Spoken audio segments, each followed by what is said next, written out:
de violência, Juliana? É óbvio que a dor dela jamais vai ser sanada. Jamais. Não tem como mudar tudo isso. Mas se a gente não pensar em políticas públicas que vêm, de fato, ressocializar esses indivíduos, como é que nós vamos pensar o nosso futuro? Se a gente não pensar uma maneira de reeducar esses indivíduos para que outras pessoas não sejam vitimadas, a gente vai entrar num processo que só vai caindo. Então, é preciso repensar esse lugar de reeducar, né? E esse lugar não é apenas quando esse indivíduo ele cai numa medida socioeducativa ou na carceragem. Esse lugar precisa ser feito antes. Esse lugar precisa ser feito na constituição familiar, ali naquele espaço onde que os valores devem ser instituídos, valores positivos, não valores negativados. Isso é importante. A dor da Francisca, ninguém vai sanar. Vai ser eterno, vai ser a lembrança de um filho que foi invadido a casa dela e que retirou a vida enquanto que eles estavam em casa. Mas nós precisamos, sim, repensar políticas públicas que realmente venham criar possibilidades para educar esse indivíduo com valores morais que sejam positivos, mas educar o indivíduo que já está nesse processo de ilicitude para que ele volte para uma sociedade repensando esse lugar que ele ocupava, né, esse lugar de pagar pelo que ele deve, mas esse lugar de voltar e resgatar, ter um resgate de vida e possibilidade de criar um novo projeto de vida, propriamente dito. É o buscar seguir em frente, né? A Isis Maia Costa, ela diz assim, olha como a situação é geral, né? Essa sensação de medo, de preocupação, ela é geral, gente.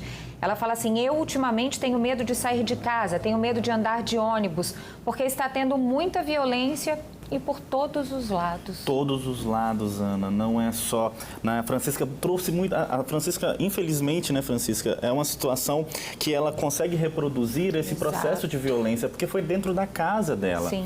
Né? Então, se nós não sentimos seguro dentro da nossa residência, a gente vai sentir seguro onde?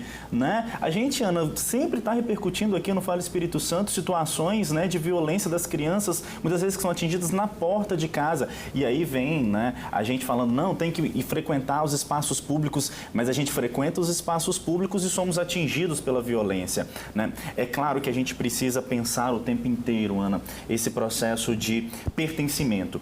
Mas antes disso, a gente precisa saber mesmo, a gente está enfrentando a violência aqui e agora. Quais são as questões necessárias para que nós possamos minimamente nos sentir seguros a sair de casa? E não há outra resposta, Ana, não há outra resposta que não colocarmos um efetivo policial nas ruas, a população se sentir segura nas ruas, mas não é, Ana, fazendo ações pontuais, né? O bandido, ele sabe onde que está a polícia, né? A gente precisa colocar a polícia, e quando eu falo polícia aqui eu reforço, são todas as agências, Guarda Municipal, Polícia Militar, Polícia Civil, Polícia Rodoviária Federal, porque essas armas, Ana, elas chegam aqui no Espírito Santo. Né? Essas armas que esses adolescentes estão usando lá em Nova Almeida para mandar fechar o comércio, elas chegaram aqui, elas não estavam aqui, elas não foram fabricadas no estado do Espírito Santo. Como é que elas estão entrando aqui? Né? Então a Polícia Federal, a Polícia Rodoviária Federal, as nossas fronteiras, né, precisam de fato serem protegidas para garantir o não acesso a esses equipamentos. Né? Uma legislação eficaz para que nós possamos, olha, eu vou sair de casa, eu vou encontrar uma polícia ali, eu vou encontrar um posto policial, eu vou encontrar uma viatura disposta a me socorrer e que esteja ali de fato para garantir a minha proteção. Nesse primeiro momento, Ana, não tem outra resposta. É mais polícia na rua, é o policial se sentindo seguro, equipado e motivado para trabalhar, que a gente vem visto que as prefeituras, o governo do estado não vem fazendo isso, então a gente precisa trazer essa ideia primeiro. E a gente segue esperando que isso tudo aconteça. Eu agradeço hoje muito a participação sua, Francisca, aqui conosco, sua, Juliana, sua também. Rosley, boa tarde, muito obrigada. Obrigado, boa tarde, conte sempre com a gente. Isso aí. Agora a gente volta, viu, com a Suelen Araújo, que atualiza as informações do ataque a um carro de aplicativo. Uma passageira morreu e outra ficou ferida. Suelen. Oi, Ana. Tudo isso aconteceu na noite de ontem no bairro Flechal 1, em Cariacica. Essas duas mulheres, elas foram alvejadas dentro do carro.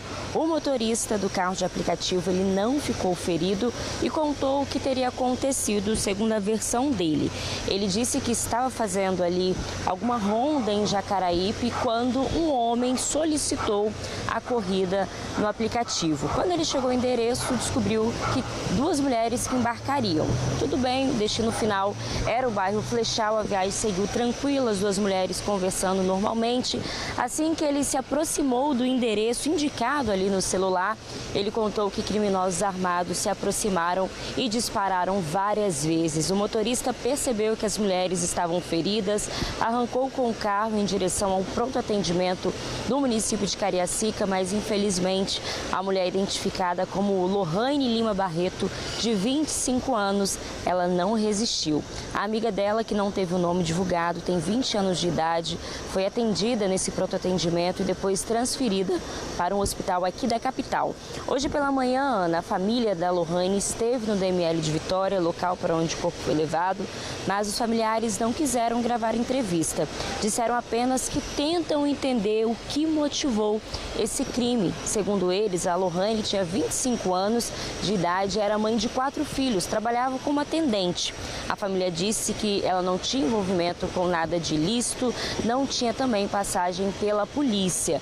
O caso está sendo todo investigado. Inicialmente, a polícia disse que pode ser que esse carro de aplicativo tenha sido confundido pelos criminosos, já chegaram disparando, mas é claro que é tudo muito prematuro, inicial, para a polícia traçar ali de forma objetiva o que aconteceu. Tudo no campo da investigação, das suposições. É claro que a polícia vai conversar com esse motorista, com outras testemunhas, e esse caso segue sendo investigado. Infelizmente, a Lohane, ela não sobreviveu.